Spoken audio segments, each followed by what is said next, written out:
In this presentation, we'll revisit some of the themes we encountered in our exploration of folk music and the protest era of the 1960s.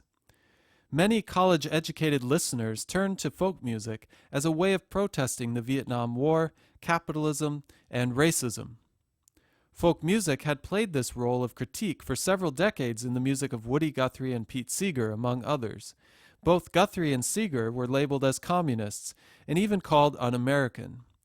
The term un-American or anti-American is quite loaded. It suggests that critics of American policies, people who criticize corporate America or government entities, are to be considered enemies of America. I think the documentaries on Woody Guthrie and Pete Seeger dispel the myth that these two artists were in any way un-American. After all, what is more American than rebelling against the status quo, resisting the powers that be, acting as an insolent child against the parents' authority? This is the very essence of America's history. As a nation built on freedom of speech and the contributions of a wide range of immigrant cultures, it seems strange to thrust this term un-American or anti-American onto people like Guthrie and Seeger, whose questioning clearly came from a place of love for their country and a desire to see America do better and live up to its potential. And yet, this term is still thrown around in contemporary political discourse. The relationship between popular music and politics in America is something we've been exploring throughout the course. All movements of social change represented in American popular music come out of particular political, social contexts and are reactions to what was going on in the country at the time. In this presentation, we'll look at some of the ways politics and American popular music have come into conflict in the last several years. I begin by revisiting this Christopher Hitchens quote, which captures the contradictions inherent in America and American popular music. These contradictions will be very clear as we consider music and politics in this presentation.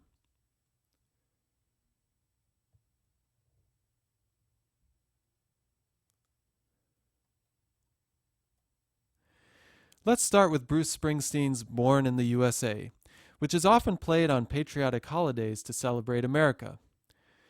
Though the feeling of the song seems to support expressions of American identity and pride, the lyrics actually take a somewhat critical look at America after Vietnam and highlights the harsh reality for many working class people stuck in an American economy that doesn't work for them.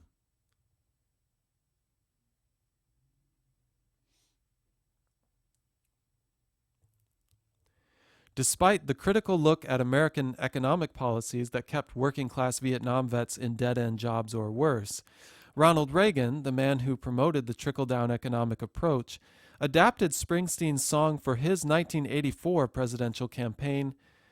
Born in the USA would play at the beginnings and end of campaign events, rousing the energy of the crowd. Here is a segment of a campaign speech Reagan gave, associating himself with the popularity of Bruce Springsteen. Of course, this is the same tactic used by advertisers and product marketers who want to associate their brand with something that gives listeners or viewers good feelings. It worked for Reagan because many people didn't pay attention to what Springsteen's song was actually about. As you can imagine, Springsteen wasn't too happy with how his song was being co-opted by the Reagan campaign. In a Rolling Stone interview, he said, "I think people have a need to feel good about the country they live in. But what's happening, I think, is that need, which is a good thing, is getting manipulated and exploited. You see it in the Reagan election ads on TV. You know, it's morning in America. And you say, well, it's not morning in Pittsburgh." Springsteen points out that his song actually could be considered the antithesis of Reagan's campaign. Though the campaign claimed Reagan had brought a new, hopeful day to America, Springsteen's song suggests the closing of factories in Pittsburgh and the loss of working-class jobs there contradicts the political sloganeering. Another band that tried to carry the mantle of Woody Guthrie, Pete Seeger, and Bruce Springsteen was Rage Against the Machine. The band combined rock and hip-hop, both styles with a strong rebellious edge, to present a critique of American corporate greed and government policies that help corporations rather than the poor and oppressed. Here is the band's 1999 video, Sleep Now in the Fire. It offers statistics that show a system preferencing the wealthy over the poor by framing the video in the context of a popular show at the time, Who Wants to Be a Millionaire? The shots of the band playing live are on the steps of Wall Street, and their message is clearly critical of the American power structure represented by this money institution.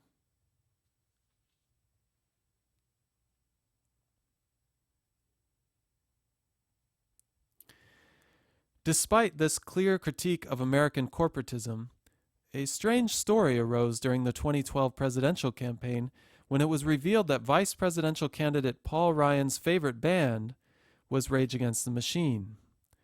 The New York Times article said the nation's first-generation ex-vice presidential candidate Paul Ryan is an avowed proponent of free markets whose family has interests in oil leases, but he counts Rage Against the Machine, which sings about the greed of oil companies and whose website praises the anti-corporate Occupy Wall Street movement, among his favorite bands.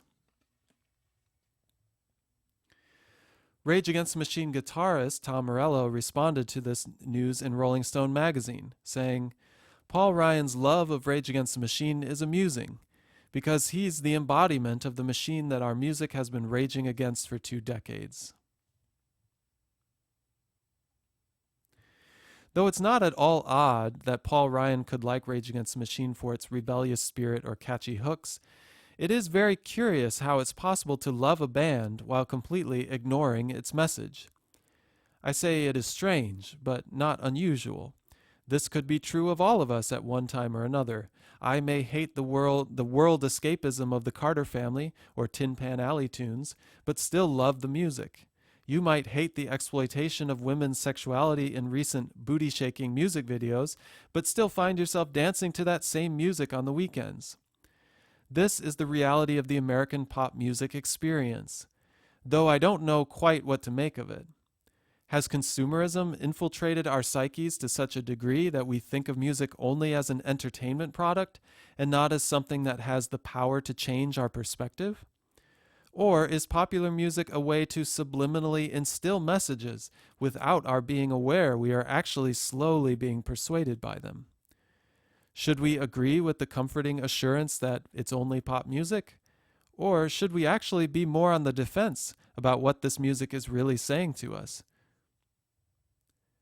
Let's take a look at some instances where pop music is taken seriously or managed to actually offend listeners in a political context. Glenn Beck is a conservative television and radio personality who often makes connections or draws conclusions about ideological strategies underpinning contemporary culture. Critics say he deals in conspiracy theories. In 2010, Beck noticed something suspicious about Bruce Springsteen's Born in the USA. How many of us go to the 4th of July fireworks display?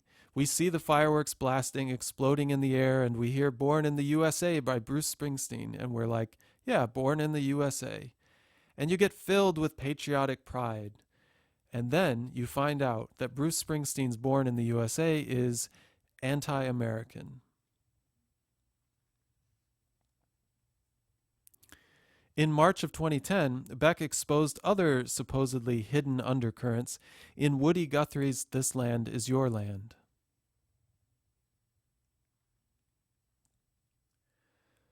Beck's tone seems to suggest that the happy tone of the song is meant to hide what he considers a very dangerous message.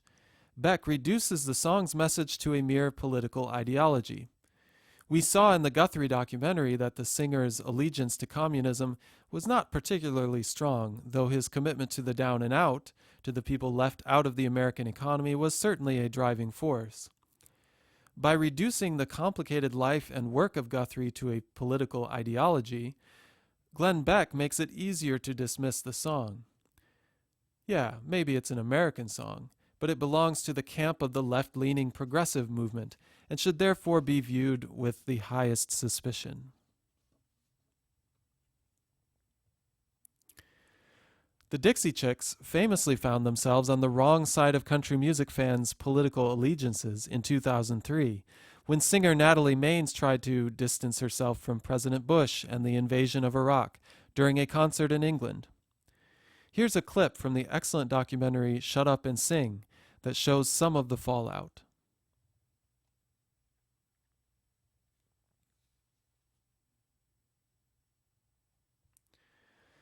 Another excellent example of what happens when musicians try to say something with their music that fans don't like is this clip from a 2006 performance.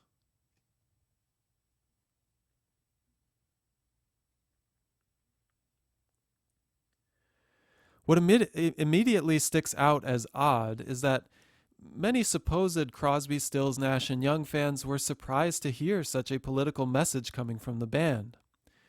Anyone who follows the band would know that these kinds of messages have been an identifying characteristic of the band since they started.